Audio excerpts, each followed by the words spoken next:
Hi friends, நம்ம விஜய் மல்லி ஸ்டோரியில் வந்து பார்த்தீங்க அப்படின்னா பயங்கர செக் பாயிண்டாக தான் மல்லி சீரியல் வந்து நகர்ந்துட்டு இருக்கு அப்படின்னே சொல்லலாம்.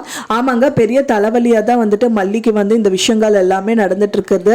என்ன பண்ணுறதுன்னே தெரியாம தான் மல்லி இருக்காங்க. இப்போ கல்யாணத்துக்கு வந்து பாபு வந்து ஏற்பாடு பண்ணிட்டு இருக்காங்க. ஆனால் ஒரு பக்கம் வந்து பார்த்தீங்க அப்படின்னா வெண்பா வந்து மல்லி அம்மா வந்துட்டு கண்டுபிடிச்சிட்டாங்க அப்படின்னே சொல்லலாம். கோயிலில் வந்துட்டு அவங்க வந்து வேண்டிட்டு இருக்காங்க சாமி கிட்ட. கண்ணு திறந்து பார்க்கும்போது மல்லி அம்மா இருக்கணும்னு சொல்லி வேண்டுறாங்க. அந்த டைம் பார்த்து மல்லி அம்மா இல்லாததுனால அந்த குழந்தை அங்க இருக்கிற தீபத்தை ஏத்துறதெல்லாம் வந்துட்டு தள்ளி விட்டுறதுனால அதுல இருக்கிற ஒரு தீபம் வந்து நெருப்பு வந்துட்டு அந்த குழந்தையோட ட்ரெஸ்ல வந்துட்டு பத்திக்குது அப்படின்னு சொல்லலாம். அதை வந்து மல்லி பார்த்துடுறாங்க.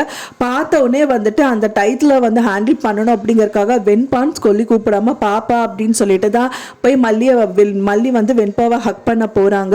வேற வழி இல்லாம வந்து பாத்தீங்கன்னா பாப்பா தான் கடைசி வரைக்கும் மெயின்டைன் பண்றாங்க. ஆனா வந்து பாத்தீங்கன்னா வெண்பா வந்து மல்லி அம்மா அப்படின்னு சொல்லிடுறாங்க.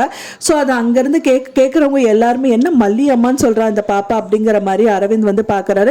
அரவிந்துக்கு வந்து தெரியும் வெண்பாக்கு வந்து அம்மா இல்லை, அம்மா வந்துட்டு ஓடி போயிட்டாங்க, வீட்டை விட்டு ஓடி போயிட்டாங்க அப்படிங்கிறது தான் வந்துட்டு நினச்சிட்டு இருக்காரு. ஆனால் அந்த அம்மா வந்து மல்லி தான் அப்படின்னு தெரிய வந்துச்சு அப்படின்னா கண்டிப்பாக அந்த கல்யாணம் நடக்காது அப்படின்னு தான் எதிர்பார்க்கப்படுது. அந்த நிலைமையில் தான் வந்துட்டு சீரியல்ல இருந்து எடுத்துட்டு இருக்காங்க. அது மட்டும் இல்லாமல் மெயினாக அவங்க வந்ததுக்கான காரணம் வந்து அரவிந்தோட குடும்பம் அண்ட் மல்லியோட குடும்பம் வந்துட்டு கல்யாணத்துக்கு டேட் ஃபிக்ஸ் பண்றதுக்கு தான் அந்த கோயிலுக்கு வந்திருக்காங்க. எதிர்ச்சியா இவங்களும் இருக்கிறதுனால ஒரு பெரிய சம்பவமே நடக்க போகுது அப்படின்னு தான் எதிர்பார்க்கப்படுது.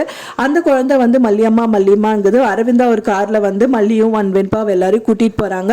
என்னதான் இருந்தாலும் நீங்க ஏம்மா வந்துட்டு என்னை விட்டுட்டு போனீங்க, நான் வந்து சொன்னதுதான் நீங்க மனசுல வச்சுட்டு வீட்டை விட்டு போயிட்டீங்க அப்படிங்கிற மாதிரி அந்த குழந்தை சொல்லுது.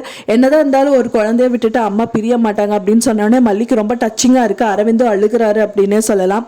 ஒரு செக் பாயிண்ட் என்ன அப்படின்னா அந்த இடத்துல வந்துட்டு அரவிந்த் கேட்ட கேள்விக்கு மட்டும் மல்லி வந்துட்டு ஆமா மல்லி அந்த வெண்பாவோட அம்மா தான் நான் அப்படின்னு சொல்லிட்டாங்க அப்படின்னா அவ்வளவுதான் அப்படிங்கிற மாதிரி ஆயிடும். ஏன்னா பாபு வந்து சொன்னது வந்துட்டு சொல்லிட்டாங்க அப்படின்னா அந்த கல்யாணம் நின்றும். ஸோ கண்டிப்பா மல்லி அந்த வார்த்தை விட மாட்டாங்க. விஜயும் வந்துட்டு அதை சமாளிக்கிறதுக்காக கேர்டேக்கரா தான் இருந்தாங்க அப்படின்னு தான் சொல்லுவாரு.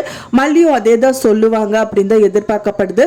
ஃபைனலா அது வந்து ஸ்மூத்தா தான் வந்துட்டு நகர போகும் கதை அப்படின்னு தான் எதிர்பார்க்கப்படுது. ஸோ இன்னி வேற என்ன ட்விஸ்ட் எல்லாம் வந்து நடக்க போகுது, என்னதான் எதை வச்சு இந்த கல்யாணத்தை நிறுத்துவாங்க, இல்ல கல்யாணம் தான் நடந்துருமா என்ன அப்படிங்கிறது வெயிட் பண்ணி பார்க்கலாம். ஃப்ரெண்ட்ஸ், நீங்க என்னவா நடந்தா நல்லா இருக்கும்னு சொல்லிட்டு எனக்கு மறக்காம கமெண்ட்ல ஷேர் பண்ணுங்க.